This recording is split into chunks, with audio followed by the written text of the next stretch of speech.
Salut et bienvenue dans un nouvel épisode de Daily Bee. Aujourd'hui, je vais parler de comment est-ce que je suis en train de me préparer pour avoir mon assistant virtuel qui va commencer à travailler avec moi demain. Être entrepreneur, c'est être payé pour aimer sa vie. Fait qu'est-ce que je vais te dire, ça peut être utile et dépendamment, tu sais, ton assistant virtuel, si tu engages un assistant virtuel en fait, là, tu vas peut-être avoir des choses qui vont être différentes de ce que je fais, ta façon de faire va peut-être être différente, il y a plein de choses qui sont différentes, mais moi, c'est ça que je vais faire. Prends ce qui est bon pour toi, puis ce qui est pas bon, ben, laisse aller. En gros, mon assistant virtuel, il va avoir une couple de tâches assez simples et basiques, puis à faire tout le temps. Fait que qu'est-ce que je veux faire, dans le fond, c'est de m'assurer qu'il y ait tout ce qu'il y a de besoin pour faire ces tâches-là. Les tâches, ça va être simple. Il y a 3 grosses choses qu'il y a besoin de faire.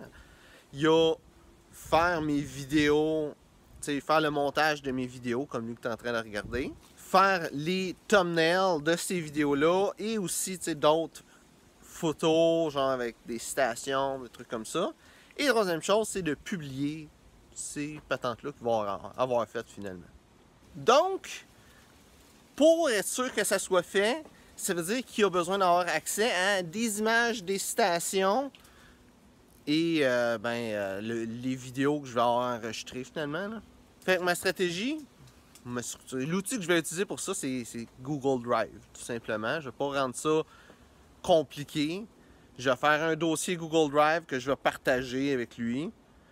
Et ben dans ce dossier-là, il va peut-être avoir des sous-dossiers ou d'une autre structure dedans, mais grossièrement, ce dossier-là va avoir tout ce qu'il y a de besoin. C'est aussi simple que ça. Sinon, pour donner accès à mes médias sociaux, les façons que j'ai trouvées, je ne vais pas y donner accès à mon LinkedIn, parce que c'est un petit peu compliqué. Il faudrait que je passe par où de suite. J'ai déjà un compte. Je ne veux juste pas faire ça pour tout de suite. Je vais m'arranger moi-même avec LinkedIn. Anyway, LinkedIn, j'ai pas de résultats, ça donne à rien. Anyway, qu'est-ce que je fais là-dessus? C'est pas la grosse plateforme, là. Fait que c'est pas si dérangeant que ça. Là où ce que je vais donner le contrôle de mes médias sociaux, c'est Facebook et Instagram. Maintenant, avec Facebook, maintenant, ça fait un petit bout déjà, là. Mais maintenant, avec Facebook, tu es capable de gérer autant Facebook qu'Instagram en faisant des publications. J'ai jamais eu à le faire parce que moi, généralement, je fais l'inverse. Quand je fais quelque chose comme ça, là, je mets les affaires sur Instagram que je republie sur Facebook. Puis aussi, avec les hashtags puis tout ça, je vais direct dans Instagram. Fait que j'ai jamais eu à faire ça, mais je le sais que ça se fait. Fait que je vais donner accès à ma page Facebook, tout simplement, qui est linkée avec mon Instagram. Puis on va pouvoir faire ça là-dessus. Avec Twitter, qu'est-ce que j'ai trouvé? C'est qu'il y a un Twitter secret. Puis, le Twitter secret, j'appelle ça un Twitter secret, mais c'est pas si secret que ça, là. Mais c'est dans le fond, c'est un Twitter qui est fait différemment. C'est Twitter. C'est juste, à la place d'être www.twitter.com, c'est je suis quoi.twitter.com, que j'ai marqué dans la description, là. Et en gros, qu'est-ce que ça fait? C'est comme un upgrade de Twitter. À la place d'avoir ton Twitter qui est normal, puis là que tu as des onglets, c'est que tous les onglets sont ensemble, tu as toute une grosse vue de ton Twitter. Ça te permet aussi, surtout en fait, de mettre des personnes attitrées à la gestion de ton compte Twitter. Fait que tu peux donner des droits aux utilisateurs Twitter de publier pour toi, entre autres. Et finalement, ben, sur YouTube, c'est assez simple. Là aussi, il y a une fonction de mettre des rôles dans la chaîne YouTube puis de laisser du monde publier pour toi. C'est juste ça que je vais faire. Donc, tout ça, on va faire ensemble. On va faire ça ensemble de même, s'assurer qu'il y ait accès à toutes ces choses-là et qu'il y ait accès, dans le fond, aux les droits nécessaires pour pouvoir faire en sorte que ces choses-là marchent. Mais il y a une chose que je n'ai pas encore parlé, c'est comment je fais pour être sûr que la job se fait, mis à part d'ouvrir mon Facebook et regarder, ah ouais, il y a tout fait, là. Mais c'est d'autres choses que je demande de faire. C'est des choses qui ne se verraient pas nécessairement. Envoyer des emails, par exemple, ou des choses comme ça, ou je sais pas, n'importe quoi qui se voit pas, là, ou je donne un projet qui est plus à long terme. Je vais faire un super gros vidéo d'1 heure où je mets plein de clips que j'en envoie tout le temps. Je vais voir ce que c'est rendu. Des suivis à faire avec ça. Puis qu'est-ce que je vais utiliser? C'est Trello. J'ai déjà parlé de Trello avant. Puis sérieusement, c'est vraiment cool. Puis, pour un CRM, c'est le fun.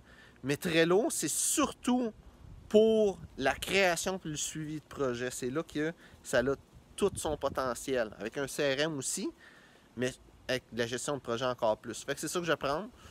J'ai déjà créé genre une fiche Trello là, de gestion de projet à faire en cours complet.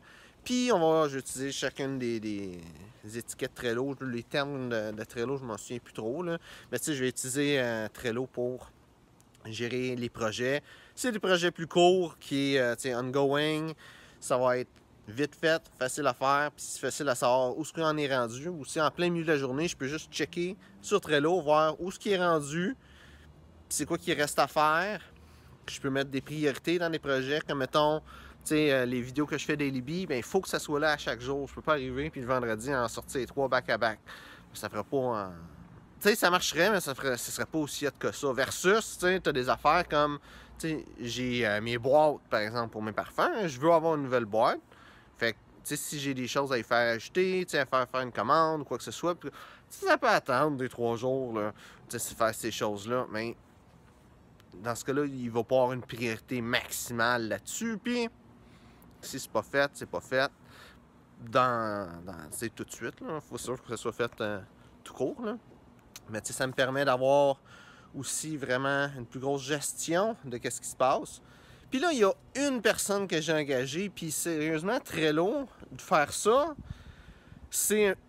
on pourrait se dire que c'est un petit peu trop déjà pour gérer une personne qui va juste faire un montage d'une couple de vidéos puis une couple d'images qui va les publier. Mais qu'est-ce que je crée, c'est vraiment de quoi pour le futur. Parce que là, oui, j'ai un assistant virtuel, mais éventuellement, je vais avoir d'autres assistants. Je vais avoir d'autres tâches à faire, d'autres choses que j'ai à faire avec mes autres assistants.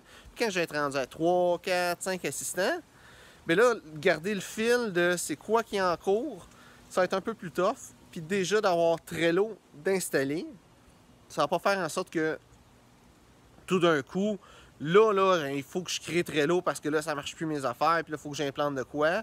Je vais être capable avec une personne d'utiliser Trello, de voir qu'est-ce qui fonctionne, voir qu'est-ce qui fonctionne pas, faire mes ajustements.